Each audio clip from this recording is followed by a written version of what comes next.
Welcome to Let's Go Live. I'm Gigi Murr, and I have with me romantic thriller and small town romance author Mike Geraghty. Welcome, Mike. Hi, thanks for having me. Okay, I did like a deep dive. Thanks for being here.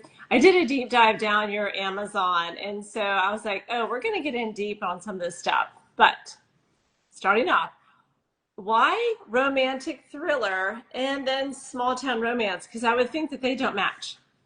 Yeah, they really don't. And I've always, I did small town romance. The first 11 books that I did were all small town romance. Mm-hmm. I saw And then, that. I decided, you know what, I wanted to try something a little different. And I had always had the story for The Calm and the Storm kind of in the back of my head. And, I kind of fleshed it out. And, at the time, I was with Scarlet Publishing, and they had done all my small town romance books. So I wasn't sure if I pitched it to them if they were going to want to do it or not. But they were enthusiastic about it, so they let me take a shot at it. And you know what? I had a lot of fun writing it. I really enjoyed it, and I'm working on book two for it now. So. Oh, okay, but this is not through the publisher. This is through your own self-published. Yeah, unfortunately, I was with them for 8 years, but they closed up shop back in June. Oh, I'm on my own now. I have my own publishing imprint, is Holdfast Publishing, and so I republished everything under my name, and yeah, the next book will be as with me as the publisher. that's very exciting, but I am sorry that they had to close. I hate when small presses have to, the economy and stuff. Yeah. Yeah, I mean, I am too because they were fantastic. You know what? They gave me my start and they let me, really grow as a writer, and they were really really supportive of everything that I did. So yeah, it was sad to see him go. Oh, I'm sure.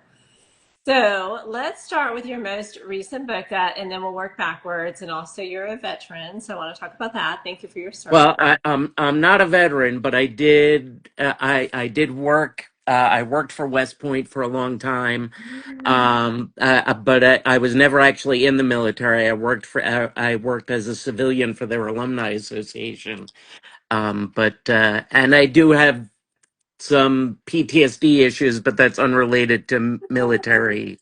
That's a whole other story. I didn't know that West Point hired civilians. I thought everybody that worked there, because it's Well, yeah, actually, the Alumni Association is the only facility on post that is not strictly military. They actually own the property that they're on and everything, which is unusual because everything on post is owned by the government. So oh, it's, it's a stunning, stunning campus. I mean, yeah, truly elite. and I worked there for 15 years. It was a great place to work. I loved working there. I'd imagine so. So, romantic thriller. Tell us about your book that's out now, To Calm the Storm, right? To Calm the Yep. Storm? The Calm and the Storm is as you said, it's a romantic thriller. It's a story of Kahira O'Brien. She's a former military person. She runs her own business, and she also works as a hired assassin for the Irish mob. So Okay. Talk and about power. yeah, she's been doing it for a while and is kind of looking for a way out now, and that's the book kind of takes her on a journey. She tries to reconnect a little bit with her past because she just kind of up and left her family years ago, and tries to get connection back to her sister and her family, and that's where she meets up with her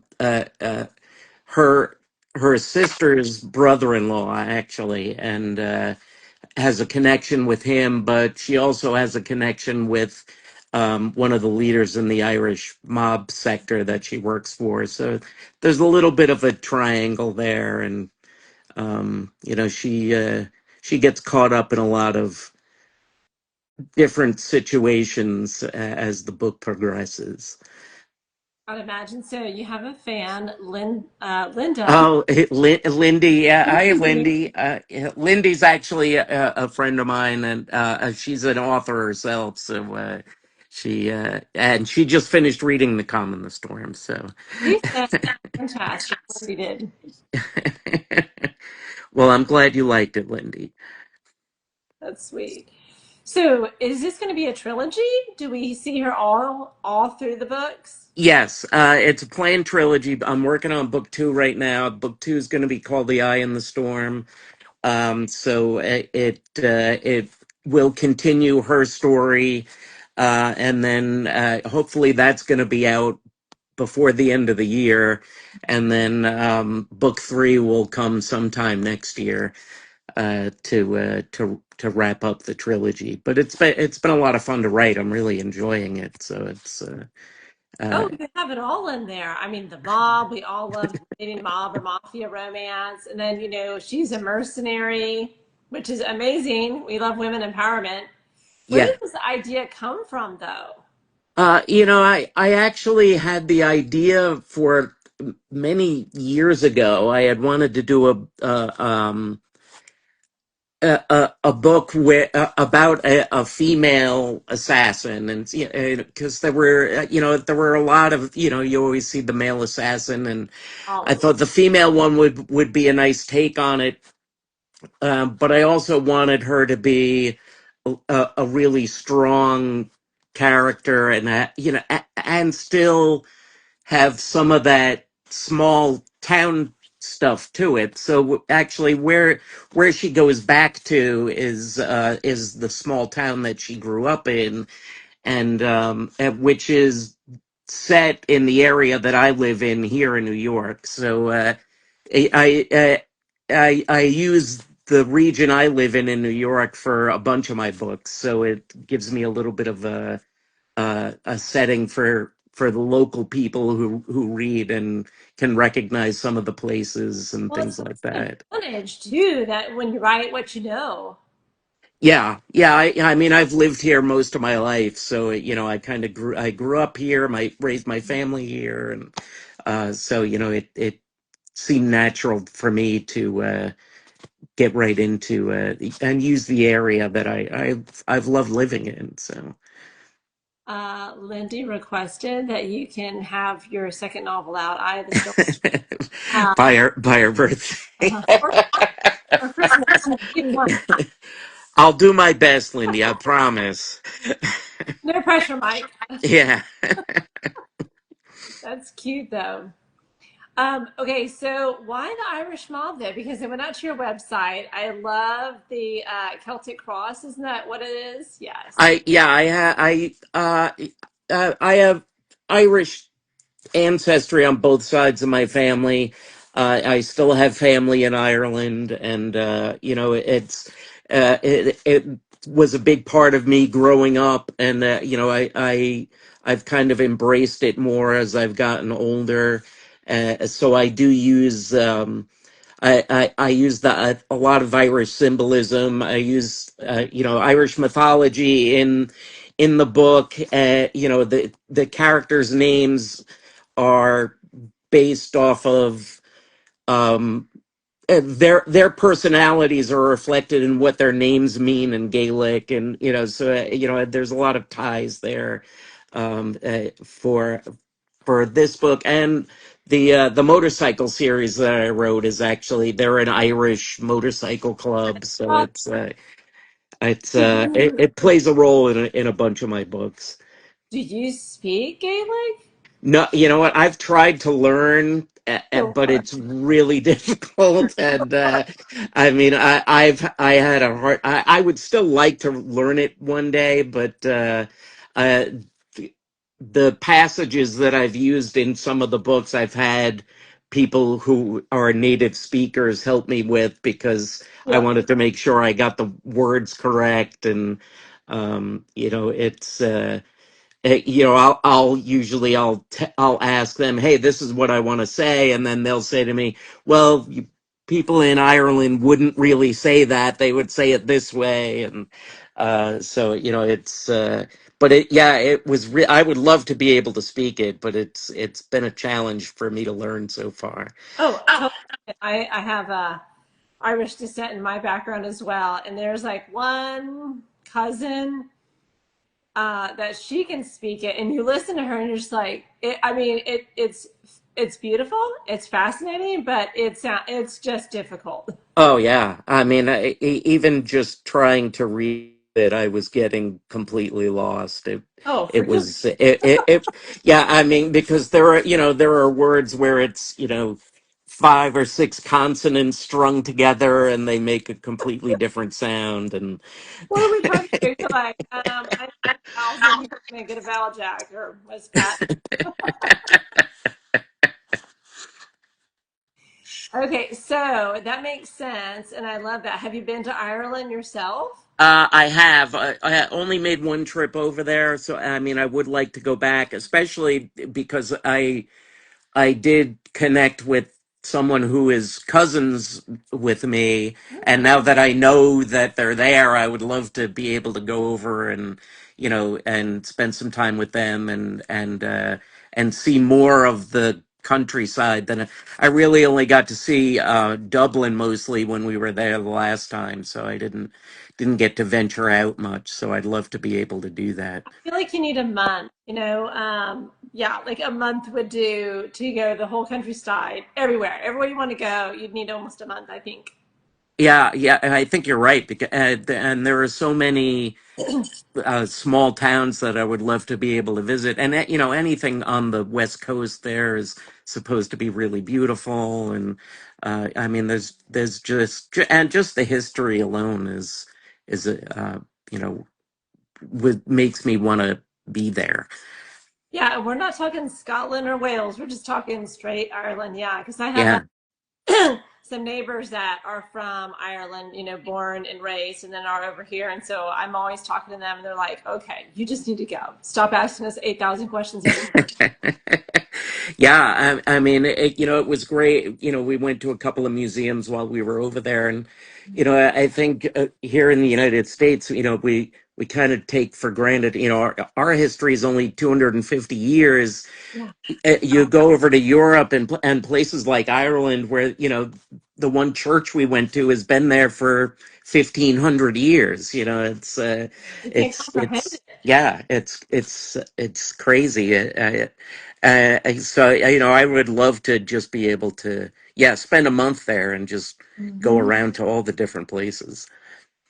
So this series, well, you could, because you can write over there. But how long does it take you on average to write these books? The first one in this series, and then the second one you said will be out before the end of the year, and then you'll have the third one coming out next year. Yeah. Pretty fast. Yeah, yeah, my hope is next year for the third one, because the first one took me about 8 months, and this one's taken me a little over a year. So yeah, I mean, it's been a process. A lot of research, because I want to get details correct, and some of the next book is going to take place in Ireland, so I want to make sure I have all the details of that correct, and so it's taken me more time to do this one than the first one, and I expect the third one will probably be about the same. Well, yeah, I'd imagine so because it's wrapping everything up. So, yeah, you definitely need to be writing that third one in Ireland. Yeah, I agree. Yeah, yeah, I do. Okay, so have this. What came before it? Because um, you're 17 titles on Amazon. yeah, before the calm and the storm, I had written actually the one right before the calm and the storm was I did a short little Christmas book called Mhm. For What It's Worth. So cute. Um, or the illustration. And yeah, I mean, I had always wanted to write a holiday book, and my mom was a big reader of all of my books. She loved romances, so No she way. yeah, so she always was always begging me to write a Christmas book because she loved the Hallmark movies and all that stuff. So I wrote that one for her really, and I mean it's a short book, but it's a sweet small town Christmas story and. Are short though. Yeah, and it was I had so much fun writing it because I was able to incorporate a lot of the holiday stuff that I remember as a kid and use a lot of the family stuff and it was a lot of fun and she loved reading it and it made her really happy that I did that. So and I dedicated it to her and she was happy with that. Okay, but Mike, do they have spicy scenes in them?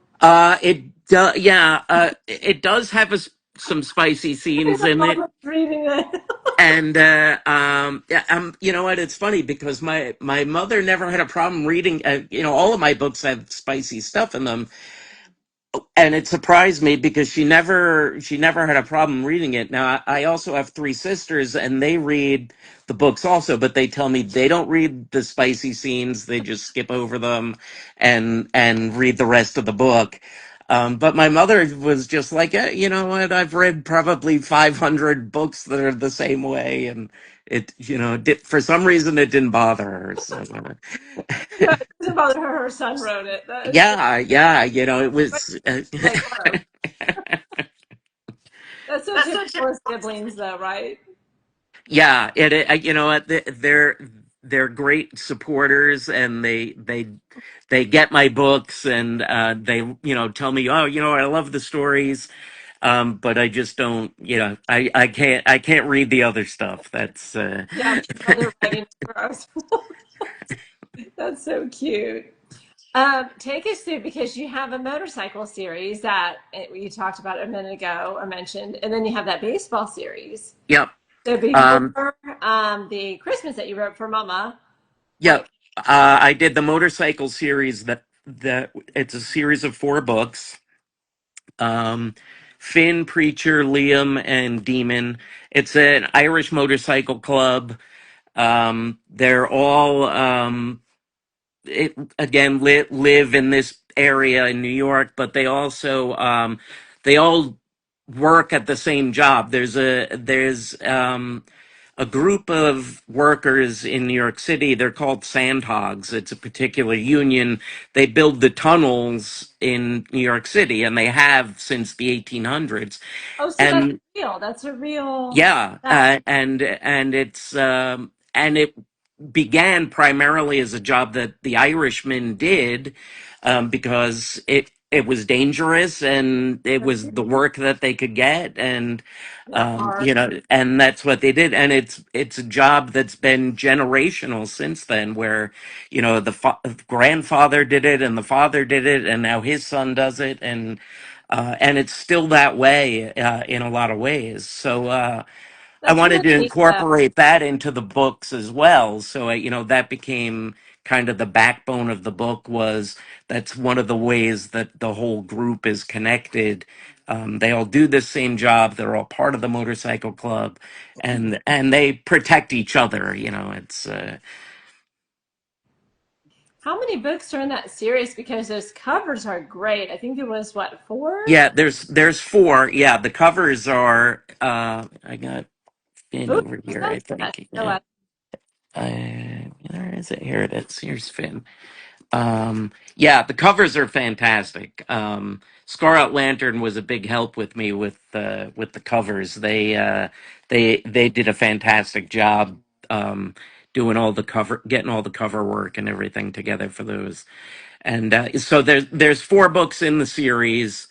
Um, but each one is a standalone. I mean, if Finn is book one, and it introduces you to all the characters basically, but you could pick up any of the books and read them and still get the gist of what's going on. And each one is about a different person in the club and their relationship and their kind of adventure with the club and things like that. But they're not small town because they're in New York City, right? That's where they're set. Well, they work in New York City, but they live in a small town, so they are a small town. Um, that it they're based in the town that I live in. It has about 3,000 people in it, so I mean, small town. You know, relative to New York City, yeah, it's a small town, um, but Okay, Sienna Gypsy just joined us, and she's writing an MC series. So can you show your cover again? So she yeah, can. sure. She's an This awesome. is that's Finn. And Preacher is actually my favorite cover of the four. I love I that like name. this one. Oh, okay. So he's older, Yeah. like a silver fox. Yes. Ooh. Yeah, he's one of the senior members of the club, and Liam is Finn's brother. Yeah, she said, "Ooh, looks good." I know Liam is hot.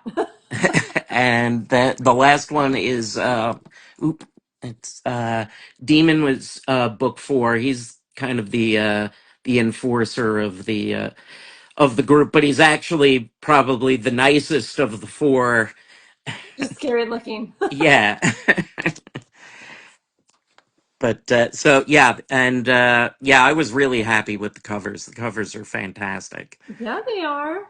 So, what made you write a motorcycle series? I like how you took this small town, and then obviously they work in New York, and you drive it, you still drag it to small town little niche. Yeah, and it's funny because I had never written a motorcycle club book before I did the first one, and um, my publisher had asked me because I at that point I had written, I think it was six books, and they were all small town kind of single dad. So they said, did you want to try something different? um, and I didn't really have any ideas, and they're the ones who pitched the motorcycle idea to me, Oh, and said, do you think you could do something like that? And I said, let me read a few and see if I can kind of get the feel of it. And so I did read some, mhm. and I felt like I could do it. I wanted to take a little bit of a different approach to it, so the club isn't as hard edged, or Law. as bad boy as some of the other books are, Yep. but they do. But that undertone of that is still there. But so it's a little bit different. I wouldn't say it's not like Sons of Anarchy kind of motorcycle club, but Yep. it's you still get that feel from it. It's just not as intense, I think. So, how long did it take you to write those? Because there's four in them, and they're kind of thicker. Yeah, it took me a few years to do those. The first one, Finn took me, I think Finn was about a year. But then it was about a year, and then it was a little bit before it got published. So I had already started Preacher before Finn came out. Yeah. So Preacher got published pretty quickly after Finn was released. I think they came out in the same year. And then same thing when Preacher had come out and I had already started writing Liam. I just kind of rolled from one right into the next one. But by the time I finished Demon, I was exhausted because I think I had done four of them, the four in 3 years. Oh, wow. And yeah, so I was ready for a break after that.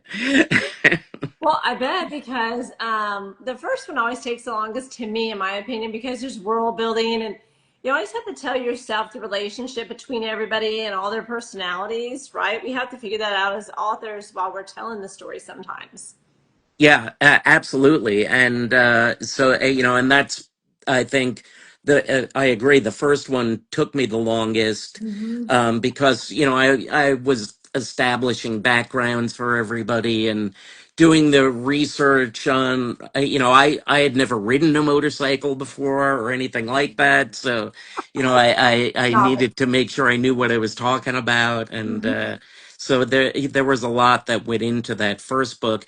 But after I got that one done, I felt like I wanted to keep the momentum going because I knew I wanted to do a series, and they just kind of flowed one right into the next one, and I felt really good about the way it was progressing, almost to the point where I didn't want to stop doing it.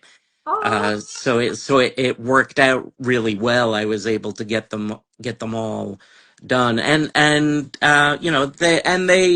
they turned out to be pretty popular. Scarlet Lantern actually released them in German, Italian, Portuguese, and French. oh, dang. So yeah, so they were, and I was surprised when they told me they were going to do that, because I didn't really think there would, any kind of a market for them over there, but they did pretty well. So it was, I was very happy with it. Oh, yeah. I mean, I feel like all of us authors have a dream of having our books in translations, but it's expensive. Oh yeah, absolutely. But it's cheap Yeah, as yeah. well. And so yeah, I was thrilled when they said they were willing to do that.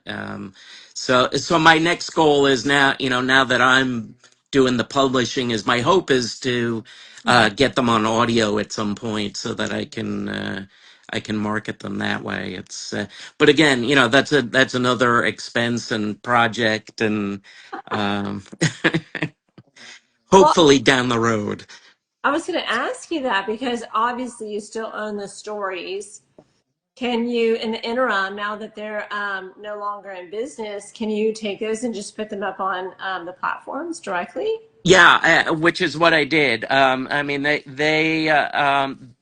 all the rights to everything reverted back to me. So, it took me a little while because I had never done that end of the business before, as far as publishing or anything.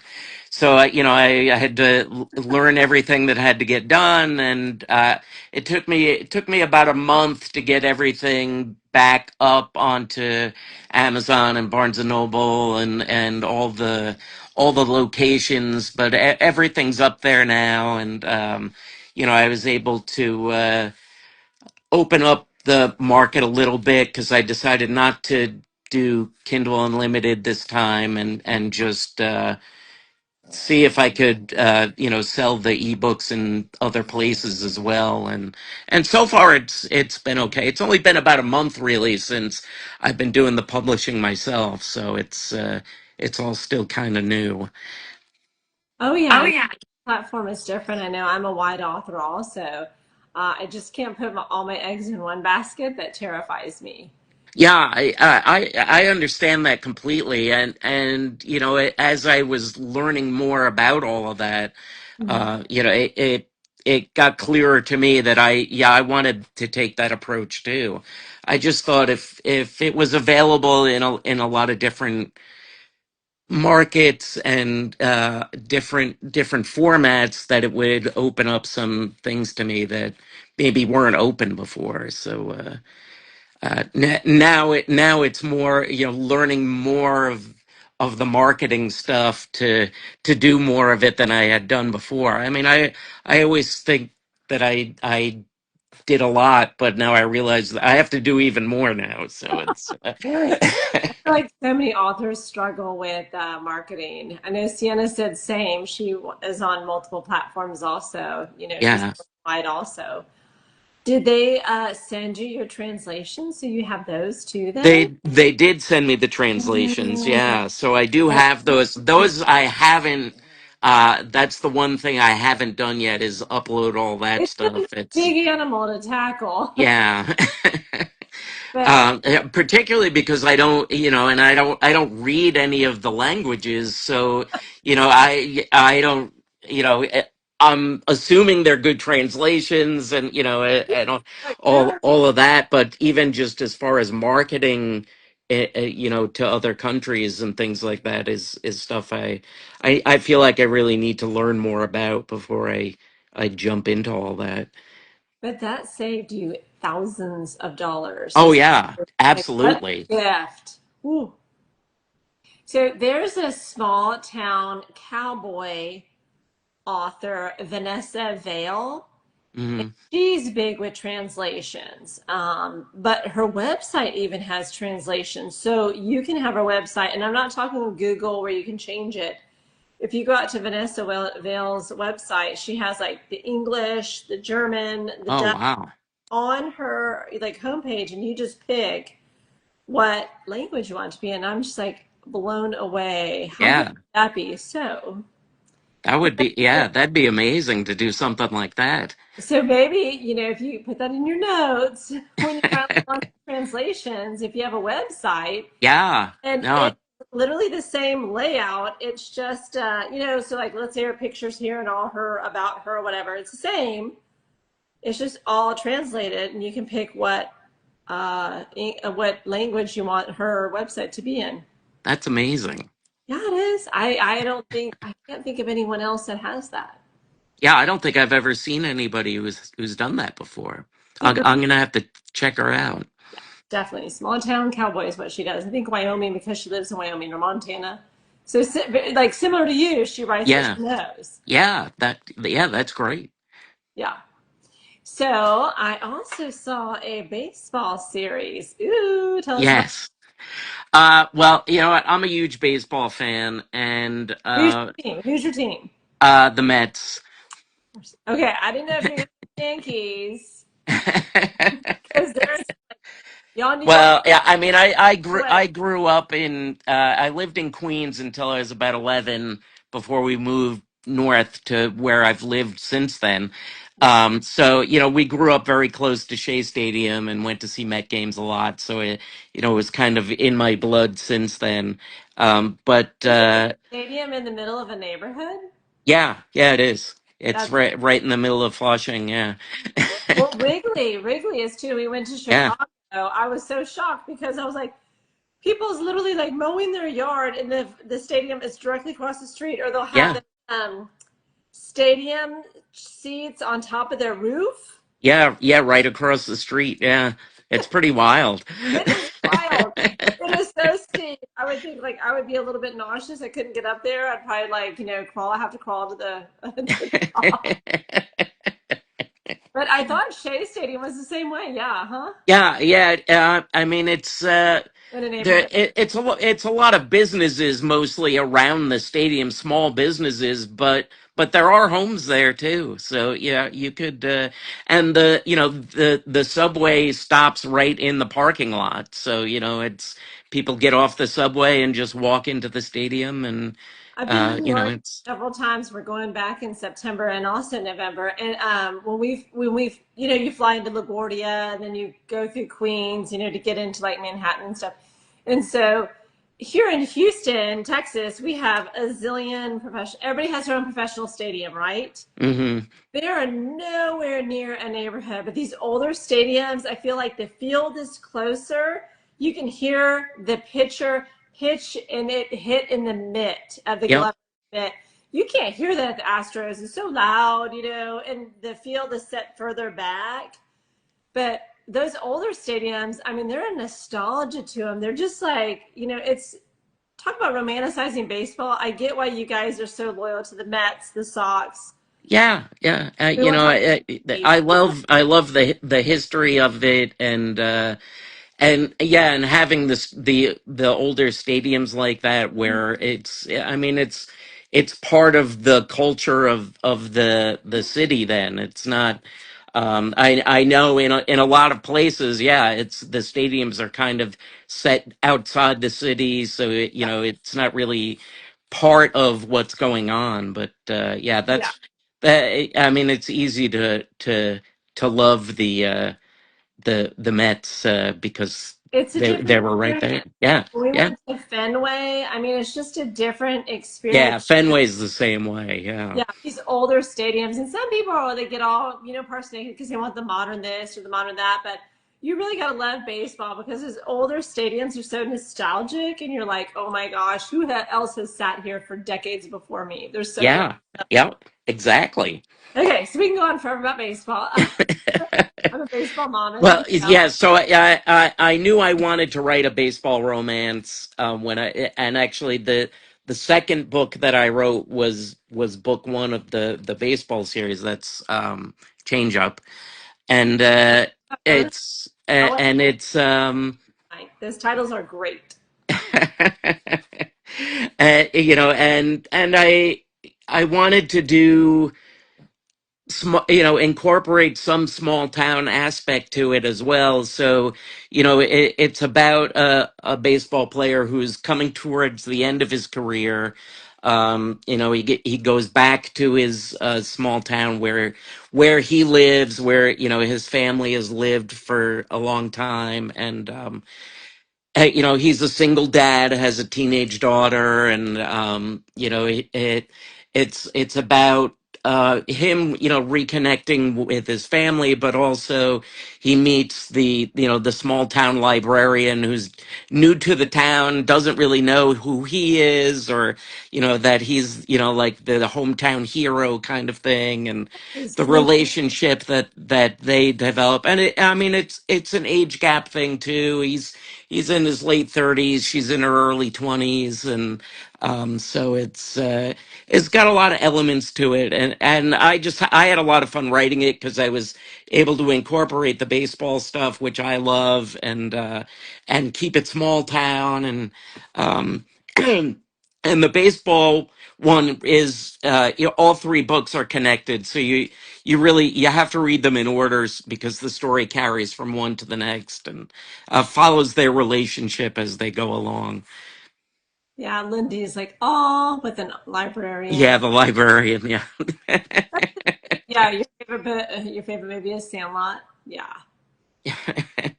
Well, you would be a big baseball fan if you're in one of these old stadiums because, like, how could you not be? I just feel that it's such a different experience completely. Yeah, I think it is very different. Hmm. I mean, I've been to some of the newer stadiums, and I mean, it's really nice, like you said, to have all the new amenities and things like that. Because it makes it a lot more comfortable, and you can literally get any type of food or whatever it is you're looking for. Yep. But I mean, for me, it's always about the game. So, I'm kind of wrapped up in what's going on the field. So, being in those older stadiums, I don't know. I just feel a different type of connection to the game that way. Oh, I mean, I used to be season ticket holder to the Astros, and it's huge, right? We have the retractable roof, but that roof never moves because it has to be like, I don't know, no higher than 72 in Houston, but no lower than 68, and all these conditions. That roof is never open. But then when you catch a game at Wrigley, there's seagulls or there's birds flying in Yeah, onto the outfield. And then yeah, the seventh inning stretch is the old Oregon, yeah. old, and it's wild. I feel like there's just so much character, and there's a zillion different things going on. And we don't have people that come up and down the line selling hot dogs. They don't do that. The Astros, they'll do that with like, Oh, okay.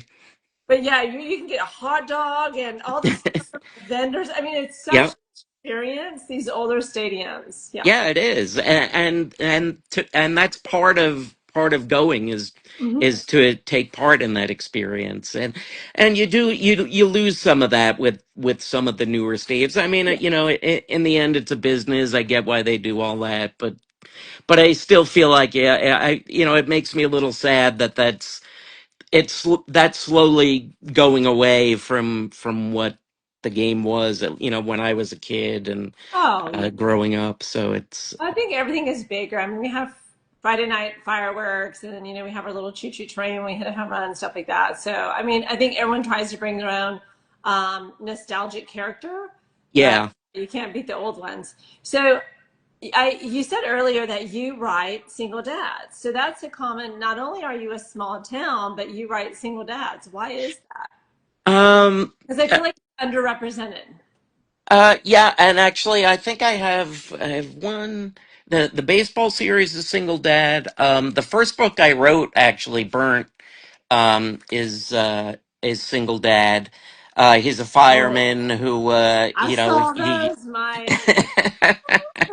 who has a daughter, and it's about second chance relationship he has with the girl he was in love with when he was younger, and but I have that one as a single dad. I have another book, After Midnight, which is also single dad. He's he's former military. He's a widower, and comes back home after being in the military, and has a teenage son, and he's dealing with some PTSD issues, and has insomnia, and finds himself going to this all night diner in the town that he's living in, and meets the waitress who's working there late at night, and they form a connection, and kind of help each other. And even one of the motorcycle books, Demon, is a single dad, and his relationship with he has an adult daughter, and it's something that I think I write about because I did feel like it was something that was kind of underrepresented in a lot of books, and I think there's a lot of elements to it that that I was able to bring out in the characters that people really enjoyed and could relate to, and it was and I grew up, and my parents were married for 50 years, and I didn't have that kind of experience, but I felt like it was something that I was drawn to for some reason, so I do enjoy writing about it. I totally agree. There's not that much representation for single dads, and I don't really know why that is. Yeah, yeah, I'm not really sure either. And I know when I first started writing, um, yeah, Scarlet Lantern was really excited that I wanted to do that, and the first three books that I wrote, I did Burnt, I did Change Up, and then I did After Midnight, and they were all single dad. As so they bundled them together, and sold them as a single dad bundle, and we did audio as it was a single dad audio set, and it was something different at the time because there wasn't a heck of a lot of stuff out there doing single dad, so I think it that kind of helped me make my mark a little bit. No, that is so smart. I mean, they always say the riches are in the niches. Hmm. And so I feel like you have really gotten tropes down well. And for those that are like new and aspiring authors, we struggle with tropes, right? You kind of think you got it, but then you get into writing it and you're like, this is not really it. But I feel like I talked to a lot of authors, and you're really locked in on tropes, more so than a lot of authors are. Uh, yeah, you know what? I think I am, because I think I found my comfort zone with Mhm. it, and I feel like I was able to do it successfully. So I uh, first with the single dad, and then really incorporating the small town and the single dad together. I think I just kind of found my niche, and stayed with it. And my readers now kind of expect that of me. And even with Calm in the Storm, which is very different from all the other books that I wrote, Mhm. um, so I've still got good response to it because I think I've kind of stayed true to the small town feel, even though there's a lot more action, and a lot of different things going on. So the readers kind of were able to stay with me through all that.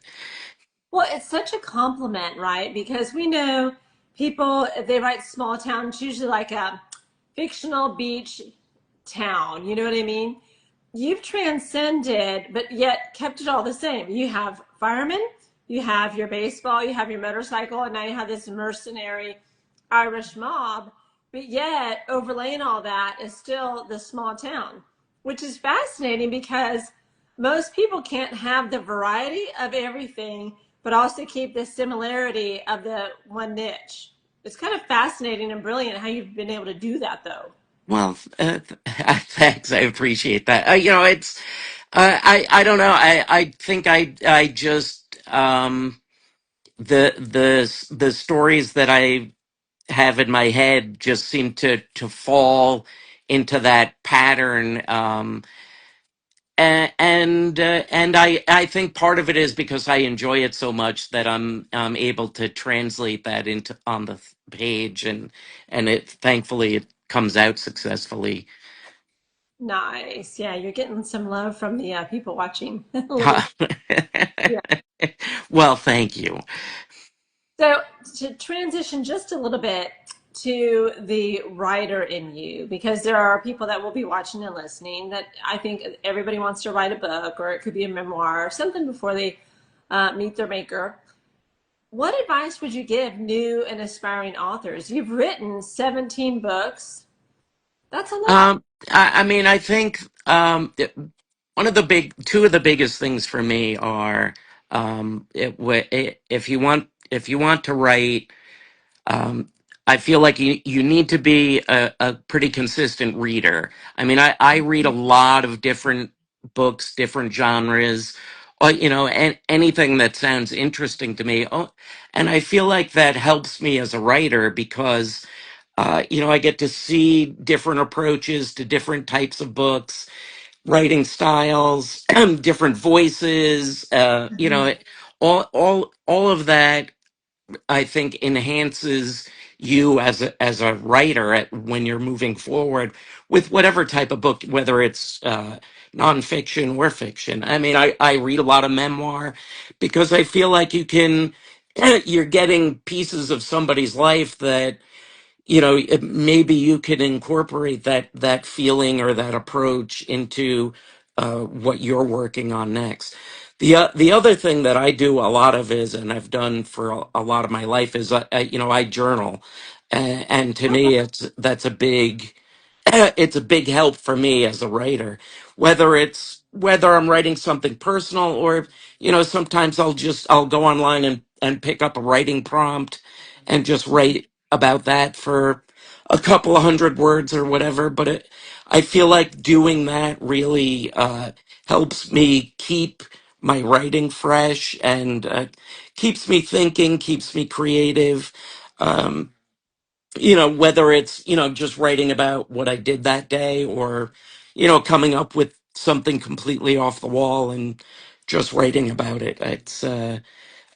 To me, those are the two things that I think have helped me the most in my writing career.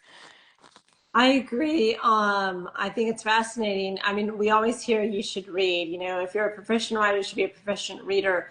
But interesting that you are taking writing prompts. Like I said, you're very, very well published, and yet you're like, I still take exercises, writing exercises, and put yourself through the paces. Because a lot of people would think, oh, I've graduated from that. That's too basic or elementary. And yet you're saying, I still do it. Oh yeah, and I mean I do I do writing sprints all the time with other writers online, just because I feel like it keeps me interested, it keeps me motivated, it keeps things fresh. And I feel the same way about the writing prompts. It gives me a different challenge, when I do something like that because a lot of times I'll pick something that maybe it's a little bit out of my comfort zone, and maybe it's not. I mean, it's not something that I'll ever do anything with, but just going through the exercise I think helps me. Okay, two things. I'm not here to plug my stuff, but me and Sienna Gypsy, she's in the comments tonight, we go live 3 times a week writing sprints.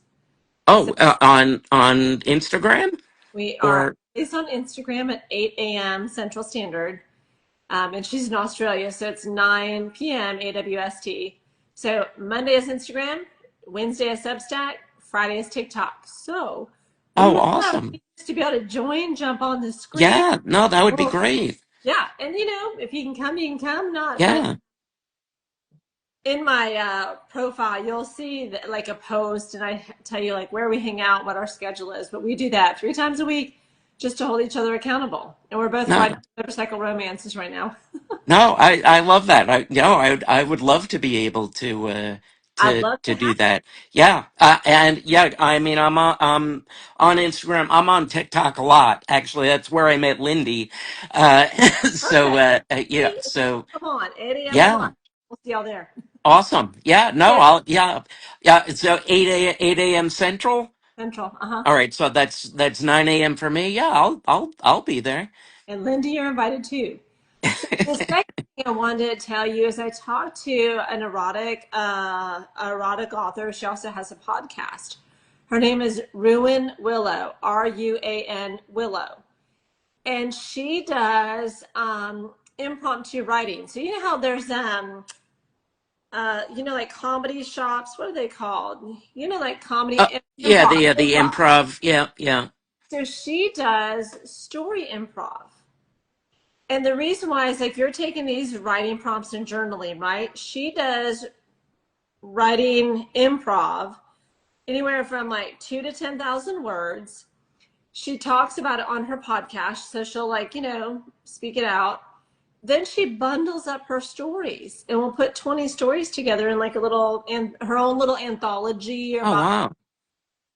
so you could do the same thing Yeah, that's a with. great idea. I don't know if they'll ever go anywhere, but she took hers and she's like, when I just get enough of them to make a book, I package it all up together and people know that they're just my collection of anthologies. You've already probably heard them on the podcast, but then I put them in written form. Yeah, no, I'm gonna have to check her out. Yeah, that sounds really interesting. I'd love to see that in action. Yeah, Yeah, so if you go out to her Amazon, you'll see those. She does participate in others' anthologies, but then she bundles up her stories. And I thought, when you said that, I'm like, oh my gosh, you can do the exact same thing. yeah, no, that's a great idea. I had never even thought of something like that. Right? I mean, we're in it to make money. It would be, and we love writing. That's fun. So I did have a couple other questions for you. How has your writing grown? Because you've had to have grown or changed or developed, or you go back to that original debut like all of us authors do, and you're like, whoo, that's a little rough. Yeah, yeah, it is, especially when I got because that was the one book that I didn't have the rights to, and they gave me the rights back when they went out of business. Um, and was looking at it and I was like, well, maybe I don't want to publish it, or because it's not as polished. I know I could make it better or whatever, but my wife convinced me. She's like, it's a good story. It's not as bad as you think it is, and Yeah. so I just went ahead with it.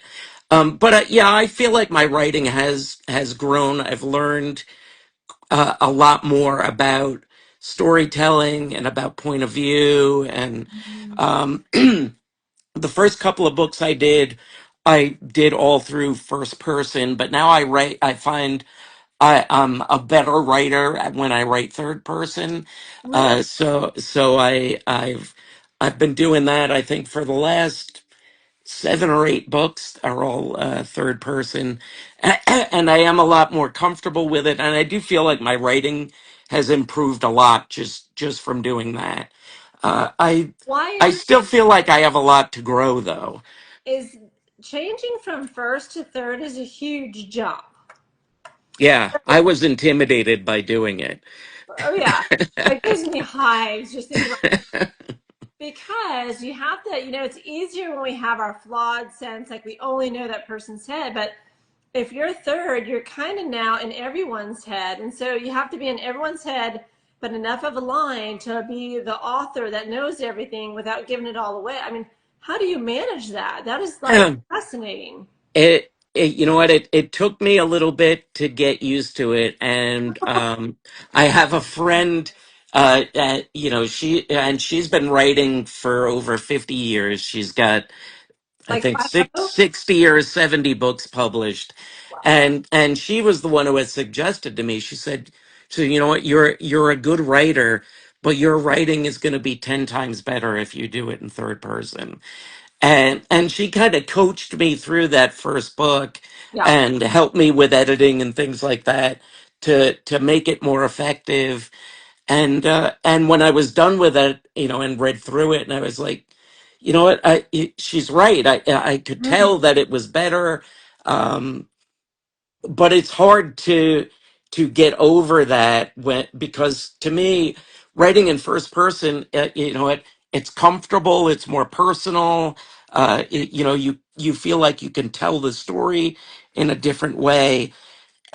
And third person it's more of a challenge for sure, but I think once you hit your comfort level with it, um you do find that you're able to be more descriptive in different ways, um, where maybe you couldn't do the same things when you were writing it in first person. Well, the people in the comments are saying, "Oh my God, I couldn't. That's so hard." And Lindy's like, "Well, it paid off." Well, I mean, it is hard, but I do think that, and I don't think it's for everybody. And there are a lot of great books out there that are written first person that I don't think I could ever come close to. I think it's more of what you're comfortable with and what you think you're strong with. Yeah. Yeah. As an author, you have to figure out what kind of writer you are. So, Absolutely. are you a plotter or a pantser then? Oh, I'm a plotter. I have to outline everything, and I give a lot of credit to people who can just sit down and start writing and not have. I mean, I've got three screens. I've got the one that I'm writing on. I've got one that's got my outline. I've got one that's got notes. So Love that. it's I need to have all of that, and uh, I mean, as you're writing, you it, your outline is never going to be completely structured so that everything in it is gonna happen, but so there are some things that are changing, but I like to have that structure there to rely on. I think it's perfect, right? Because there's no right way to be an author. There's just your way to be an author. Yes, absolutely, and that's what makes it so much fun. I think because you're getting a chance to do it your way. You're not restricted by anything. 100%. So I have two more questions before we wrap up.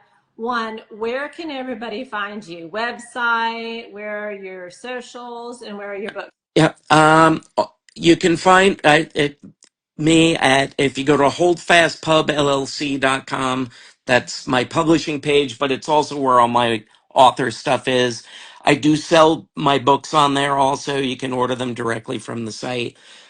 All of my books are available in paperback and electronic form on Amazon and Barnes and Noble and Apple and Smashwords, and I do have a TikTok shop also. You can buy in my TikTok shop. I go live on TikTok on Wednesdays and Sundays at 2 Eastern. I'm usually on for about an hour. It's either just me or I have other authors that are there with me, and we talk about writing. And I always do a giveaway at the end of the hour, so you get a chance to win a book. And I'm on TikTok or Facebook, I'm on Instagram. Yep, my TikTok is the same. It's Mike Geraghty author, as Instagram and Facebook and Threads and X. I'm on all the. I spend a lot of marketing time on social media, so Mike, you don't sleep. You're on social media. yeah, that's basically how it is. Okay, last question. If you could wave a wand, where would you be in 1 year? In 1 year, I would like to be finished with my Celtic Sisters series and having a few authors working with me as their publisher, so I could publish their books as well. That's my goal, is to be able to give some other writers, indie authors, a chance to work with a small publisher, just like I got a chance to work with a small publisher. Oh, So they can, I appreciate the opportunity that I have, and I'd love to be able to do that for somebody else. yeah, that would be exciting. Well, that's why I always ask that question because if we can put wishes out into the world and have the universe respond, that's what we wish for. Absolutely.